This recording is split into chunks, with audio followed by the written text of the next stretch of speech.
That Tuesday morning, everyone thought they knew exactly how powerful Bruce Lee was.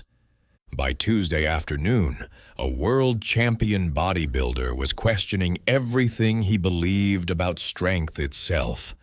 But what happened in those 3 seconds of complete silence would change how the martial arts world understood the difference between muscle and mastery forever.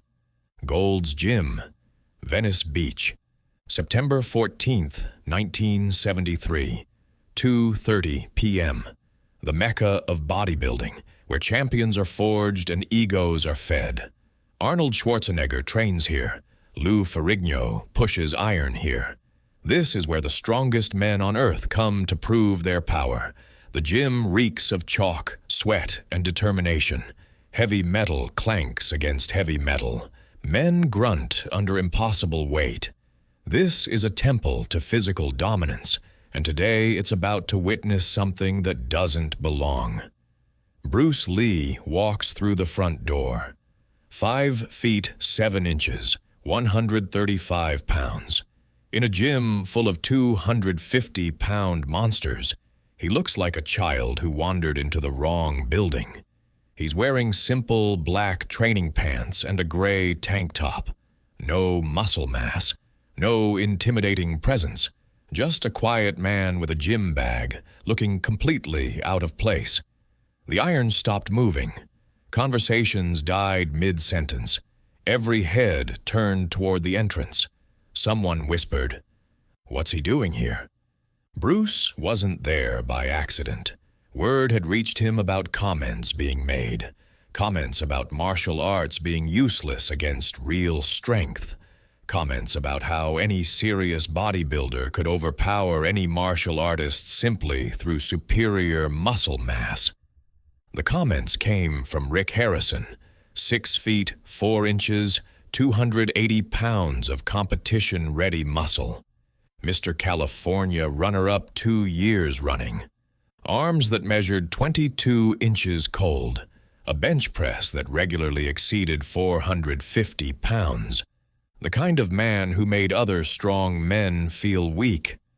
Rick was in the middle of his chest workout, pressing 315 pounds for reps like it was an empty bar. His training partner spotted him while a small crowd watched in admiration. This was routine for Rick, being the strongest man in any room he entered. That's when Bruce approached. No dramatic entrance, no challenging words. He simply walked up to Rick's bench and waited quietly. Rick finished his set, re-racked the weight, and looked up to see Bruce Lee standing there. The gym went silent again. "Rick Harrison?" Bruce's voice was calm, polite, almost respectful. Rick sat up on the bench, still breathing hard from his set. Up close, the size difference was absurd. Rick's forearm was thicker than Bruce's entire arm. His chest was broader than Bruce's shoulders. He looked down at Bruce with the casual confidence of a man who had never met his physical equal. "Yeah, that's me. You're Bruce Lee, right? The Kung Fu guy?" Bruce nodded. "I heard you have some questions about martial arts effectiveness against strength training. I thought perhaps we could explore that question together." Rick's training partner nudged him. The growing crowd sensed something about to happen. This wasn't a challenge. It wasn't a confrontation. It was something more dangerous. It was a test. "Look," Rick said, standing up to his full height, towering over Bruce.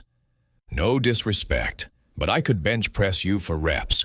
My squat is probably triple your body weight. Martial arts is fine for movies, but this is real strength." Bruce glanced around the gym.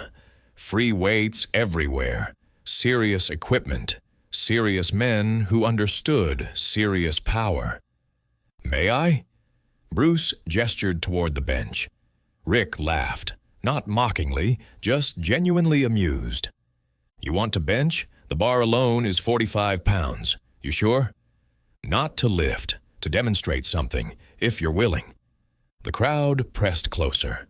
This was getting interesting. Rick's curiosity was winning over his skepticism. "What kind of demonstration?" Bruce explained, his voice carrying to everyone listening. "Lie back on the bench. I will place my hand on your chest. Try to bench press me off. Just try to lift my hand away from your body using all your strength." Rick's eyebrows went up. Serious? Completely serious. Rick looked around at the faces watching. His reputation was built on strength. Physical, undeniable strength. This little guy wanted to see if he could overpower Bruce Lee's hand using a bench press motion. It should be laughable. "All right," Rick said, lying back on the bench. "But I don't want to hurt you when I press you off." Bruce positioned himself beside the bench. "You won't hurt me. Trust me on that." Rick gripped the empty barbell, 45 pounds that he could press overhead with one hand. Bruce placed his right palm gently on Rick's chest, right over the sternum. Not pushing down, just resting there. Light contact. "Whenever you're ready," Bruce said quietly. Rick began to press. The bar moved up easily. It was just 45 pounds. But Bruce's hand didn't budge. Rick pressed harder. The bar rose to full extension, but Bruce's hand remained exactly where he had placed it, unmoved. Rick's face reddened slightly. He was pressing with real effort now. The bar was locked out overhead, but Bruce's hand felt like it was attached to his chest. No movement at all. "More weight," someone called out. "Add plates." Rick's training partner loaded 135 pounds onto the bar. Rick pressed again. The weight flew up, but Bruce's hand stayed perfectly still. It wasn't just that Bruce was heavy or pressing down. It was as if his hand had become part of Rick's chest, completely immovable. The gym was dead silent now. Everyone watching. Everyone trying to understand what they were seeing. Rick was breathing harder. Not from the weight. 135 pounds was nothing to him. From the confusion. From the effort. He was pressing with serious force now, enough to move 200 pounds. But Bruce's hand felt like it weighed 1,000 pounds. "Add more," Rick gasped. They loaded 225 pounds. Rick pressed. The weight shot up, but Bruce's hand didn't shift a millimeter. Rick's face was turning red. His arms were shaking with effort. He was pressing with everything he had, but nothing.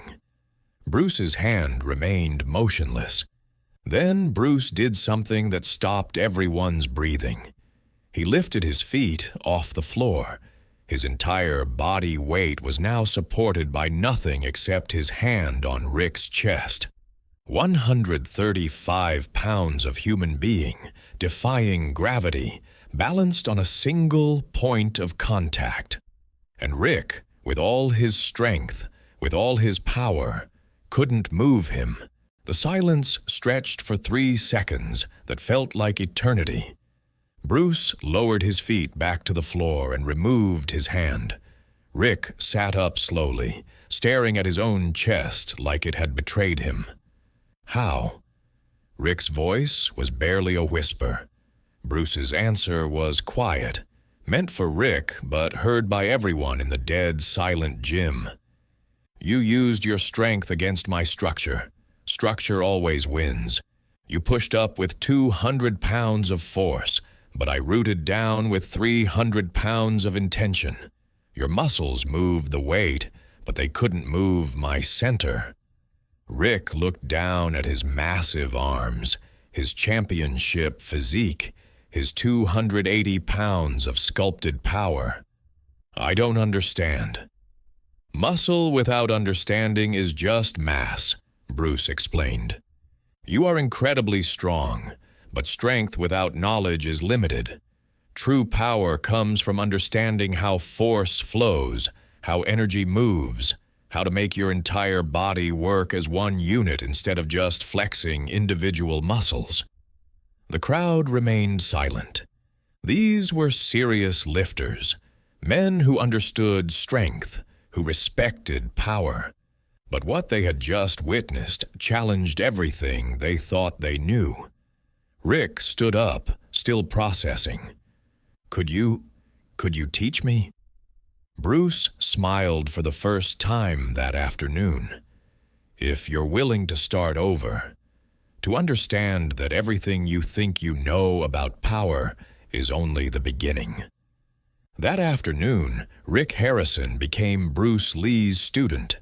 Not because he was weak, he was one of the strongest men in California, but because he learned the difference between muscle and mastery, between size and structure, between lifting weight and moving energy. 6 months later, Rick could perform the same demonstration Bruce had shown him. His bench press numbers didn't change. He was still incredibly strong.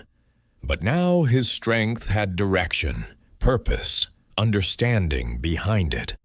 Years later, Rick would become a martial arts instructor himself, teaching other bodybuilders that true power isn't about how much you can lift.